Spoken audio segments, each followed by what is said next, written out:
Hey, how's it going, everyone? It's Tyagara, back with another episode of Oot 3D 3-Heart Run. In the last episode, we got about halfway through the Water Temple and defeated Darkling to obtain the long shot, and this time we're gonna finish up here, starting with Navi warning us not to get swallowed by these vortexes.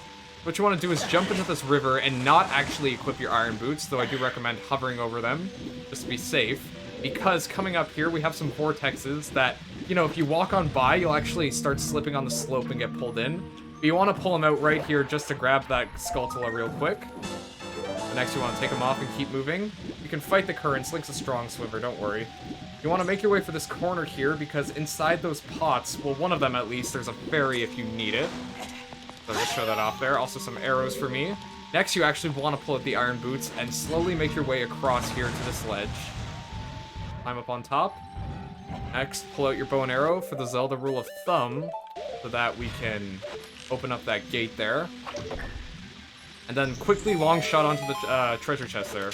Also, you may have noticed while I had the item subscreen open, turns out I actually do have another bottle of blue fire, so later on, if I really feel like it, I can go back and liberate that Zora shop owner who was trapped behind the ice. Here we have a room that we were in before, as you can see. We're just gonna make our way back to the central hub real quick, if I can stop being pulled around by this whirlpool again. I just want to show off some more things we can do with the long shot. Starting with a gold Skulltula that was in one of the rooms back before that we couldn't do anything about, since we couldn't reach it. I want to quickly deal with this Tektite.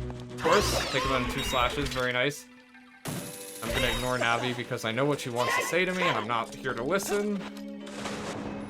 Make our way through once again. Surface above the block over here. Yes, I love the way Link swims. I wonder why he just, like, you know, leans on the entire left side of his body there to pull himself forward. Just gonna quickly swim on up to this third level of the dungeon, because in the room where there was that giant, you know, like, staircase that we had the hook shot across, I can now do something I previously couldn't. And that's, of course, use my long shot to reach the Skulltula on the wall, but I digress. Tektites are really annoying, I think. You can move very quickly, but thankfully so can we, so we're just gonna get out of dodge real quick. Take out the keys that have respawned, of course. 1 and a 2. Over on the right side of the wall there, we have our culprit. Take him out. Oh wow, he's so far away you can't even hear him dying, but this goes to show how impressive the reach of the long shot truly is. Alright, so our main objective now is to obtain the boss key, which, as you can see, is one of those treasure chests down there. So we're gonna have to start backtracking now by once again going down and lowering the water level. Just love this dungeon, guys. Big fan. Huge fan, even, if you will. But yes, we're gonna avoid the spikes once again. Take them out with our long shot. And then we're gonna make our way on over to the area where we first lowered the water level. See you guys there in a sec. Here we are yet again, and you already know the drill. Just gonna walk on over here, whip out me Ocarina, and play Zelda's Lullaby. And down goes the water level once again. So next, we want to head back inside the central tower here, and then use our long shot to climb up a little higher. Higher than we could go before, that is, thankfully. We are going to be raising the water level once again, but not right now. I want to take care of this first, but then it'll happen immediately afterwards, so bear with me. I'm gonna latch on to all these little hook shot hooks there. And look at this one all the way up here, and look how we can still reach it. God, I love this thing with all my heart and soul, guys. Here we have our next Skulltula, so we're just gonna take him out real quick. And now I'm gonna drop down, raise up the water level, you already know the drill.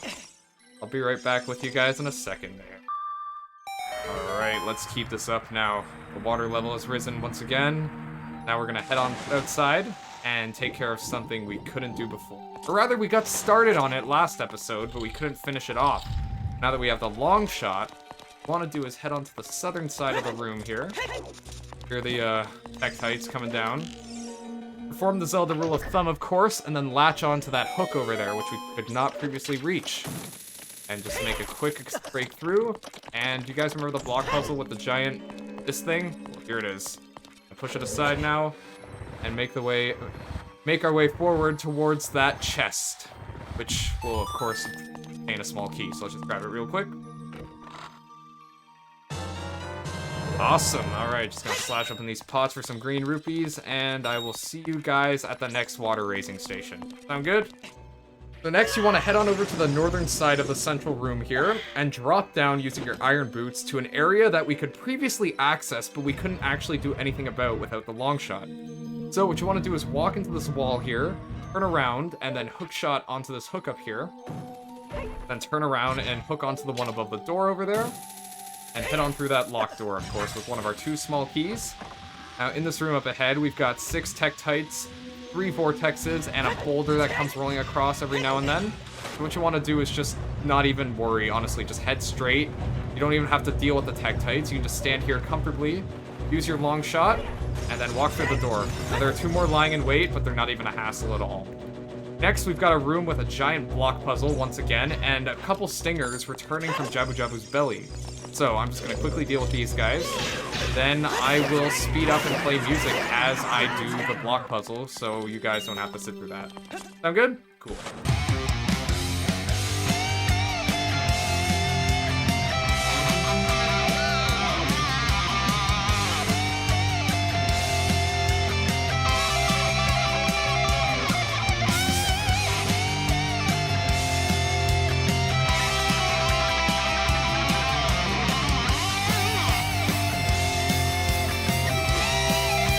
With that, the admittedly very tedious block puzzle is finally complete. So obviously the objective there was to just push it onto that blue switch to hold down the water level for you. Next, we're going to head on up the staircase here. We're in the home stretch of the dungeon, guys. We're almost there.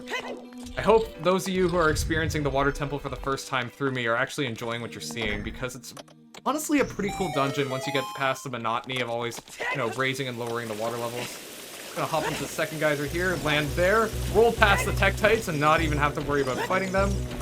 Not getting the door open prompt, sadly. Next, you want to just back yourself up against this wall here to avoid that boulder. A little more, because I'm sure you hear the rattling. There he is. Rattle, rattle, rattle. And the gold Skulltula token is ours. Alright, next we're gonna put on the iron boots once that boulder goes by, and head on through this corridor to obtain the boss key. Oh, hold on, there's a shell blade in the way first. Let's just deal with him real quick. Alright. So I've always wondered, those of you who got stuck in the water temple on your first playthrough because you're missing a small key, is it the one in the area where you go to lower the water level for the first time? Because remember how we had to come back there after raising it to the second level? I imagine that's the one many people skip over because, no one likes backtracking in video games. Anyway, here at long last, we've got the boss key. So guys, I will meet you back in the central room, whereupon we will go to engage the final boss. See you guys in just a second. Guys, I have bad news. I regret to inform you that in order to reach the boss of the water temple, we are going to have to raise the water level one last time. So I'm gonna make my way to the water raising station, and I'll meet you guys when I'm done. And with that, the water level has been raised for the final time. So without further ado, let's head on over to the northern side of the central room here, avoiding this Tektite, and then we'll get ready to fight the final boss of this dungeon, who is none other than Morphin. You know what they say, guys. Though not really. Anyway, in this pot on the left here, there's gonna be a fairy. So if you need that, just grab it right there. Otherwise, just head on inside the door.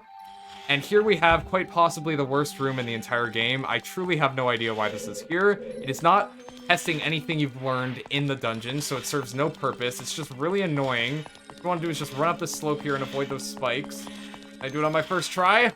No way. Come on, Link, come on, just a little further, come on! Guys, I almost never pulled that off on my first try. Oh my god, I'm so lucky. And here we have the boss, who is Morphin. So Navi warns Link that the water isn't natural, so what you want to do is just head onto this far pillar over here. Kind of reminds me of the pillars in the basement of Peach's castle in Mario 64. You know how you ground pound them to drain the moat outside? But nonetheless, that's how you trigger the activation cutscene. Now, there is a strategy of cheesing Morphin. I've admittedly never been great at it, but I'm gonna give it a try. All you gotta do is, lure him into a corner, pull on that core in the middle with your hook shot, and then just slash at him, and that's all you gotta do. I'll give it a try. Like I said, I've never been great at it, but we'll see what we can do. Gonna head on over. Ow. Tried to hit me during the cutscene. See that? I would have taken damage, too, if it weren't a cutscene. Okay. Gotta wait for him to spawn in, all the way over there. I don't know if my hook shot... Oh, I can reach him. Wow, okay. Alright, pull him in. And get behind him, and just... Nope, already messed it up. Like I said, I've never been great at this. But we'll give it a try, another try. Back up a little now, avoiding those spikes. Wait for him to rise from the water once again. Stand back so he can't grab you, because if that water touches you, he's going to start flinging you around the room. Really annoying when it happens. Oh, this was almost promising. And as you can see, if you touch those spikes there, they do a whole heart of damage, so please try to avoid that for your own good. Oh, no, what am I saying? They did a quarter. I guess it's if Morphin touches you, you take a heart of damage. I don't know which one has him inside of it. I assume it's the one closer to me. Yep. Alright, let's give it a try. Oh, that's very promising. There we go. And he's dead. See, that's the strategy right there. Unfortunately, I messed it up at first, but, you know, got him eventually. And with that, ladies and gentlemen, Morpha is dead. The accursed water has been cleansed and should return to Lake Hylia now. Also, I'm just gonna be quiet in a second so you can hear this lovely ASMR of all the water drops.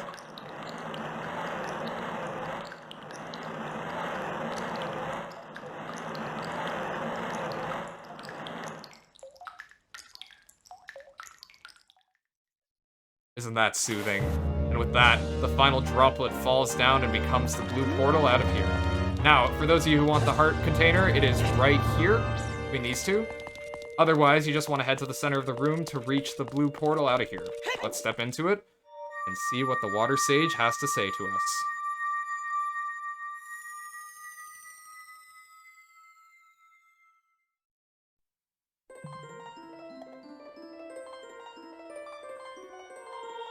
As you can see, you're meant to go to the fire temple first, as I said a couple episodes back, but I just wanted to do this, because that's what I did the first time I played this game.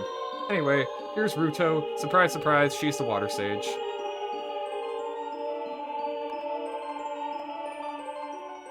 Link.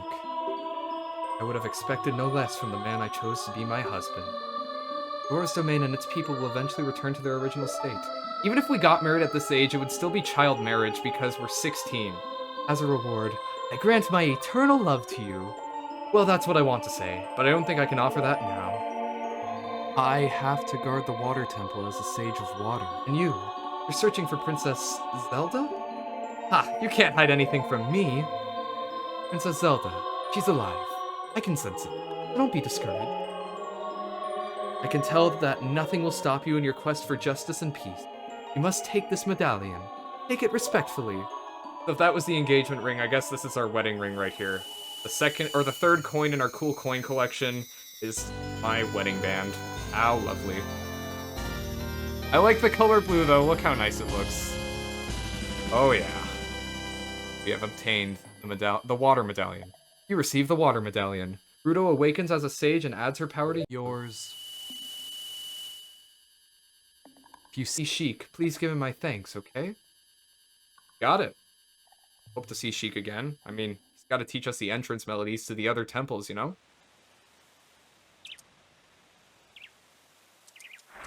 Scenery here is to die for. I love the early morning of Oot, like the way the sky looks. As the water rises, the evil is vanishing from the link. Link, you did it.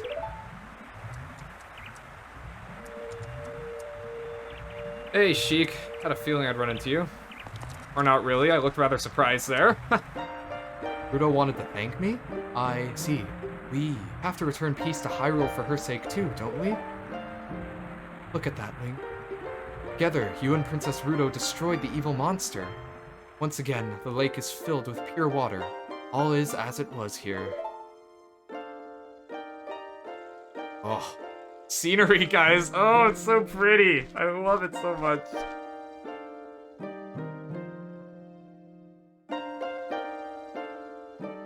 Alright, now I'm just gonna back up real quick and make my mysterious disappearance once again. Wait, Sheik, no, come back! And he's gone. Look how awkwardly Link ran there. Nah, Sheik's not really gone.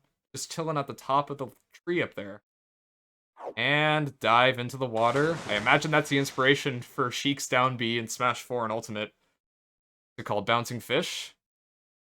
Now guys, before I end today's episode, there's something I want to do real quick. I want to whip out your bow and arrow. Stand on top of this plaque over here. When water fills the lake, shoot for the morning light. Just that. Not like that, like that. Bingo! Second time's a charm. And guys, here's our first of 3 elemental arrows, the fire arrow. This is where you get it, by the way. I know we came here earlier to get a gold Skulltula, but this is the main purpose of that little platform over there. So I'm just gonna swim on over, grab the fire arrow, and then I'll call it an episode. Sound good? Cool. So anyway, these are some really cool carvings, by the way. They foreshadow what you need to do. So anyway, here's the fire arrow. Any targeted strikes will catch fire. Select your bow and then select it again to open the arrow submenu. Choose the desired type to equip your bow with powered up arrows. It does consume magic, by the way, just so you know. But yes, you want to hover over your bow, select the arrow, and there you go. Alright guys, with all that in mind, in this episode of Oot 3D 3-Heart Run, we beat the Water Temple, we somewhat cheesed Morpha, though not as effectively as I would have liked, and then we obtained the fire arrow after we refilled the lake. Next time, we're gonna collect a few gold Skulltulas, do some chores around Kakariko Village and Death Mountain, and then make our way for the Fire Temple. Till then, I've been Tyagara, that's a green Navi. We both thank you all so much for watching, and we bid you guys farewell.